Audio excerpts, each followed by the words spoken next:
KTLK, AM 1150. It is your voice. I'm David Cruz.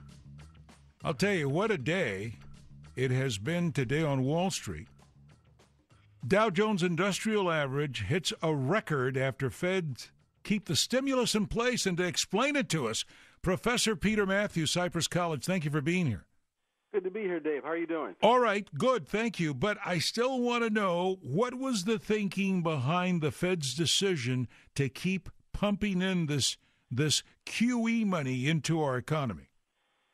The main thinking was the results of what has been happening in the economy. For example, the study that just came out from Professor Sines of Berkeley showed that the top 10% of earners took in more than 50% of the total wealth. The rich are getting richer.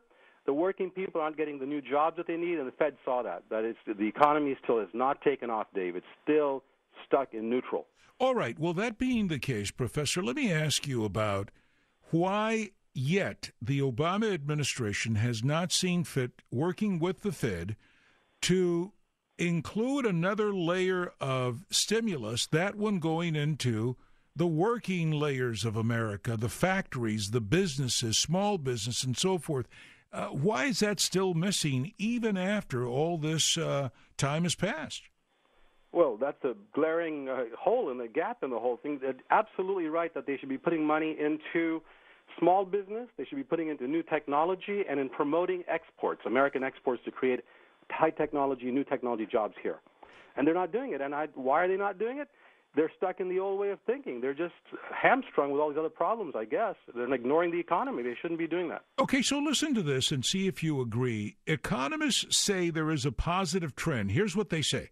The national median household income and poverty levels, they say, held steady in 2012 for the first time in 5 years. I would have thought that before we said things were getting better, we would have said median income is going up. Now we're content if it stays where it is. It's a new normal, isn't it? That's why I bring it up to you. This is the newly released Bureau report. Just came out today. And I saw that report. Absolutely. So talk to me about that, Professor. Nearly 46.5 million people are in poverty still. That's 15%. That's a flat number, flatlining. It's not getting any better. Okay. And you know what? That's the highest poverty rate since how many years is that? It's remained that way for several years, since before the recession. So it hasn't gotten worse, real bad, but it's not gotten better at all, and that's the worst it's been in several years since the recession. So that's not much to be proud of. It's a weak and uneven recovery. That's what I think most experts will tell you and tell the president. And this is hurting regular folks. Don't forget, if you keep on having this problem of not hiring people, of not creating new jobs, it depresses wages, because high unemployment and low-wage income jobs depress wages for 60% of the American workforce. It has an effect on everyone. I have to tell you, as I'm listening to you, and then I'm still glaring at some of the quotes, they are citing some very well-known public policy and economists in this report, and they're saying this is a good thing. In other words, they're saying we have leveled off. Well, I thought we had hit bottom a year or so ago, and we're supposed to be bouncing back. Who is actually seeing the income improvement? I think you touched on it a few moments ago, but who is making most of the money these days? It's the top 10% that have captured 50% of the new income that came in 2012. The top 1% got over 20% of the total last year. And you know what? The poverty rate is a good indication why the working people haven't done any better. And the fact is, Dave, don't forget that we are at 8.3% lower right now in income than we were before the recession back in 2007. $51,000 median income is not real good. No. It's 8.3% lower than before the recession started. And you know what else? The gap between rich and poor is the biggest it's been in 100 years. The Gilded Age back of the 1890s and 1920s is back with us again, and that happened just before we got into a Great Depression. All right. So I don't know what these economists are smoking or eating, or maybe they're just doing well in their job. We know what they're smoking. Listen to this.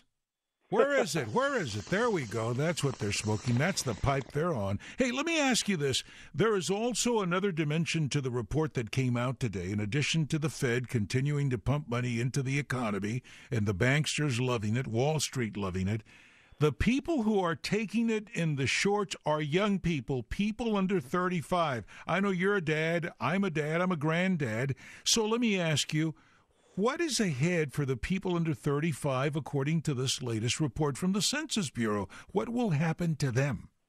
It is a very bleak trend, Dave. It's really not good for them at all. And I see that every day with my students who are having a difficulty getting good-paying jobs when they graduate. They're having trouble even graduating. With AB 955 having passed both houses in the California legislature and the governor about to sign it, I hope he doesn't sign it, that's going to raise tuitions to $200 a unit. So these students not only have difficulty getting high-paying jobs when they get out of college with their degrees, they're having trouble getting out of college and getting the classes that they need. And this is a disservice to the middle class. This is not what America is built on. It will not return the American dream unless we change that. So let me see. Thank you, Professor. And not to be doom and gloom here, but if there is a doctor of doom and gloom, I'll wear the title today.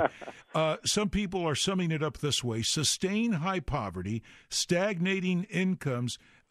This does not look like a cycle that is yet where it needs to be going or headed. So if you have the power today to do something differently, let's begin right here in the community of Long Beach. If you begin in Southern California, L.A. County, what do we do? Well, I would get the state government and the federal government to bring in funds for a CWP, a California Works Progress Administration, that would hire people directly, and a Small Business Administration, CSBA, that would put money into community banks that can then lend them out to small businesses, that money out, and the small business can hire more people and create new jobs. And if we don't do that, we're going to go down to a second recession. That's a guarantee. It's happened before. We've had double-dip recessions, and ultimately they turn into depressions, Dave. So I would get some government involvement and support in a very wise, measured, and careful way. Put that money, target that money in the right way to grow jobs in the small business sector and the infrastructure as well. And that will hire a lot of our young people coming out of college and give new entrepreneurs skills to get going and make money for their families. Give me your reaction, Professor, to what's going on in your community. This is going to affect all of us. Boeing announcing today it's going to stop production of the C-17 right there in Long Beach. Mm-hmm. It marks the end of one of the greatest lineages of aerospace in Southern California. They used to have at one time, 16,000 people working on these aircraft. Now it's going. So, what happens now in Long Beach, your town? Yeah, what we have to do is bring in new types of jobs or get Boeing to be able to contract for civilian aircraft. Non-military aircraft, because C-17 is going to be gone. The demand isn't there. The Cold War is over. We got to get Boeing and have the government support Boeing like the Chinese government's been supporting the Chinese commercial aircraft industry. They're going to be outdoing us pretty soon and selling those planes for less than what Boeing does. We got to have what I call industrial policy once again, Dave, where our government will actually promote our businesses and export, for export especially. And we could also replace some of those aircraft jobs with automobiles, new types of automobiles, electric cars, if the government would actually build the infrastructure for charging stations along the way. And I think we should be doing that and having regulations where we say, the government says, we have to reduce our carbon emissions by so much, and every manufacturer has to come up with a certain percent electric and non-polluting cars. That would force the people, the companies to produce those cars, and people can buy them if government subsidizes them. Let me give you one example. In Germany, the Germans have had what's called Cash for Clunkers program since the last 30 years. Oh, I love that. I love that program. Yeah. I love that program. Germany, I would be first in line with my tank. You bet, and that'll promote a lot of automobile sales of cleaner cars, including electric cars, but even hybrids, if the government would subsidize the purchase of the car by giving a huge tax credit, more than a credit. They should actually pay the company to make the car. If it costs $40,000, the company can sell the car for $20,000 to the consumer, and the government would give the other $20,000 to the company. That will promote the sales of those alternative. Oh, I love that idea. I love the idea. Them around the world. The Germans are doing it still over there. I'll tell you. Every year. Well, Professor Peter Matthews, a political analyst and certainly a man of academia, thank you so much for sharing that. We will keep an eye on the economy. Keep us posted, brother. You bet we will. Take care. Okay, have a great day. On this day where the economy is zooming and humming for some, and then to read that others are still stuck, your income is stuck, it's not because you're a loser. It's not because you're lazy. It's not because you're not innovative. There's a lot of good people out there who are more than ready to take the jobs. It's the nature of jobs that have changed and the compensation for jobs. And to now have leading economists say we're making progress because we're not going farther down or further down, I just don't understand that. I would think that we would say, The glass may be halfway full, but we're not going to be happy until it reaches the rim or the brim. To me, that's what I would like to have be our norm, not accept where we are right now.